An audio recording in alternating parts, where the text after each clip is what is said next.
Voici maintenant 3 portraits croisés, portraits de ces anonymes qui se sont retrouvés à plusieurs reprises au cœur de l'actualité pour des raisons différentes. Ebola, la crise syrienne, irakienne. Malgré cela, les demandes de départ volontaire augmentent. Rien ne semble pouvoir freiner leur objectif.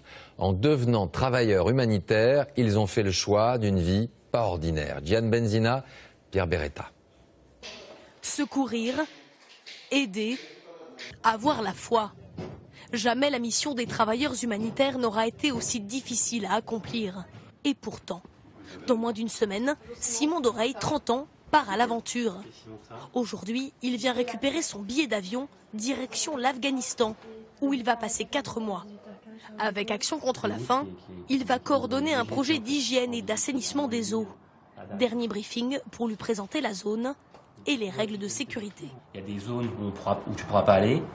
Tu feras globalement, on a le bureau, la maison, donc il y a des heures aussi qui sont possibles, d'autres heures qui ne sont pas possibles. Avant chaque mission, il prend le temps de la réflexion.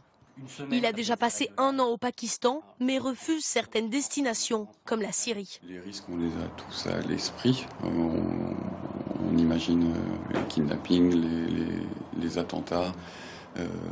Le fait qu'il y ait des mesures en place pour les limiter, c'est rassurant. Jusqu'où le risque est-il acceptable?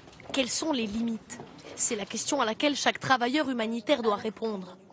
Hélène Hainaut travaille sur un tout autre terrain, Guékidou, en Guinée, l'épicentre du virus Ebola. Elle vient d'y passer 5 semaines avec Médecins sans frontières.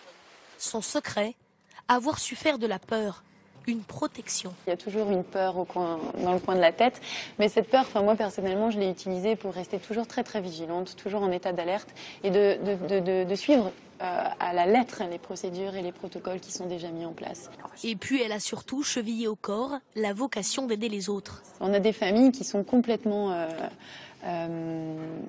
dévastées. On a des fois admis le papa, la maman, les 2 enfants, et puis à la fin on n'en sort que 1. Et c'est pour celui-là qu'on doit être présent. Des rencontres qui changent une vie. Élise Bogossian en a eu aussi. Docteure en médecine chinoise, elle a fondé sa propre association pour partir soulager la douleur des plus démunis. Il y a 15 jours encore, elle était au Kurdistan irakien, dans ce camp de réfugiés yézidis. Avec souvent des conditions difficiles, des moments de découragement, mais des doutes, jamais. C'est même une évidence de le faire. C'est même une évidence d'être là.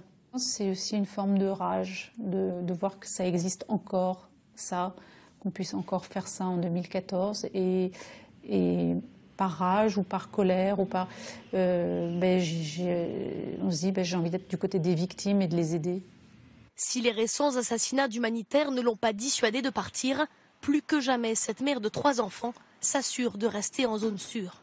Je ne suis pas arrivée comme ça, en plein milieu de la ville, toute seule.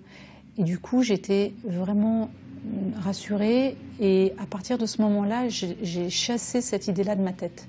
À peine rentrée, Élise Bogossian pense déjà à son prochain projet. Transformer un bus en dispensaire pour soigner mieux et plus de réfugiés.